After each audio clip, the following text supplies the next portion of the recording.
안녕하세요. 스페이스피쉬입니다. 지금 보시는 영상은 벤브레 P1S를 촬영한 타임랩스입니다. 지금 이 결과물이 나오기까지 꽤 많은 시행착오가 있었는데 오늘은 단돈 3,000원으로 고퀄리티 타임랩스 키트 제작 방법을 소개하겠습니다.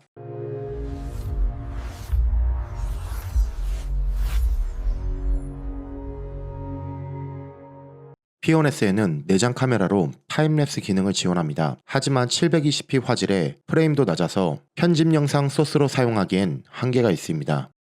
같은 출력물을 720p와 4K로 촬영해서 비교해보면 그 차이가 더욱 명확하게 느껴집니다. 화질 개선을 위해 고민하던 중 많은 분들이 타포시 110 홈캠을 쓴다는 걸 알게 됐습니다. 바로 주문해서 전면 유리에 고정할 거치대를 출력해 써봤는데 화질이 조금 나아진 것 외엔 만족할 수 없었습니다. 이유는 두 가지였습니다. 내장 카메라는 타임랩스 기능에 매끄럽게 옵션을 켜면 레이어가 끝날 때마다 헤드가 항상 같은 위치로 이동한 뒤 촬영합니다. 내장 카메라는 이 옵션을 사용할 수 있지만 화질이 만족스럽지 않고 C110은 화질은 조금 낮지만 이 옵션을 쓸 수 없어서 배속을 돌리면 헤드 움직임이 더 눈에 띕니다. 거기에 C110은 최소 초점 거리가 1m라서 유리 앞에서는 선명하게 찍히지 않습니다. 결국 어느 쪽도 원하는 결과가 아니었습니다. 그래서 C110을 직접 분해해 봤습니다. C110 하우징 전면 덮개 사이로 분해 도구를 끼워 넣고 분리하면 기판이 드러납니다. 스피커 케이블이 끊어지지 않도록 조심히 기판을 드러내면 나사 두 개가 보입니다. 이 나사를 풀면 렌즈와 센서가 분리되는데 저는 초점 거리를 수동으로 늘리기 위해서 렌즈와 센서 사이에 얇은 종이를 끼워 넣고 다시 조심히 나사를 조였습니다. 초점 거리가 처음보다 줄어들기는 했지만 들인 노력에 비해 화질이 드라마틱하게 좋아지지는 않았습니다. 타 유튜버들의 고퀄리티 타임랩스를 보면 대부분 카메라나 스마트폰을 외부에 거치해서 촬영하고 벤브레 공식 제품인 사이버브릭도 있지만 가격도 비싸고 제가 쓰는 캐논 파워샵 V1은 지원 목록에 없었습니다. DIY 방식들은 대부분 개방형 A1 시리즈 위주였고 여분의 스마트폰도 없었습니다. 결국 직접 만들기로 했습니다. 하드웨어를 만들기로 결정하고 필요한 부품을 찾아봤습니다. 크기는 작으면서도 확장성이 높은 ESP32 모듈과 TTP223 터치 센서를 선택하였습니다. 이 두 가지 부품의 가격을 합치면 약 3,000원 수준입니다. 원리는 간단합니다. 매끄럽게 모드에서 헤드는 레이어마다 퍼지 슈트로 이동합니다. 그 자리에 터치 센서를 두고 감지되면 모듈이 블루투스나 와이파이로 카메라의 셔터 신호를 보냅니다. G코드도 펌웨어도 건드리지 않습니다.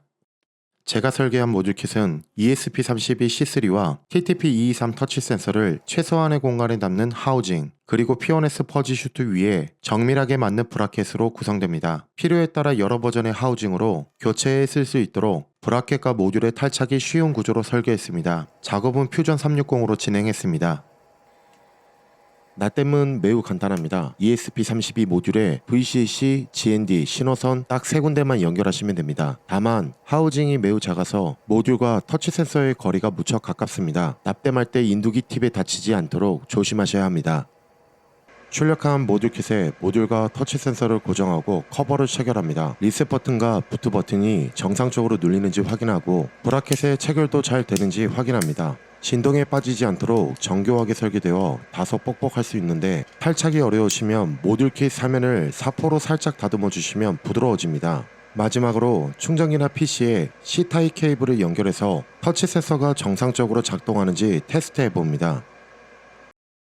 이렇게 완성된 모듈에는 코드를 올려야 합니다. 코딩 경험이 없어도 AI를 활용하면 어렵지 않습니다. 제미나이, 클로드, GPT 같은 AI에게 아두이노 사용 방법부터 만들고자 하는 목적과 함께 코드를 요청하시면 어렵지 않게 작성하실 수 있습니다. 코딩이 끝나면 P1S에 모듈을 장착합니다. 퍼지 슈트 위에 레일을 살짝 제껴보면 볼트가 하나 보입니다. 이 볼트를 풀고 출력한 브라켓을 체결한 뒤 볼트를 다시 조여서 단단히 고정합니다. 헤드가 움직일 때 브라켓에 걸리지 않는지 확인하기 위해 모듈을 브라켓에 체결한 상태에서 헤드를 제일 뒤로 밀고 좌우로 움직여봅니다. 전원은 P1S 전면 디스플레이 모듈에 있는 USB 단자에서 가져옵니다. USB 케이블을 브라켓부터 시작해서 테이프로 고정해가며 전면 USB 단자까지 연결합니다.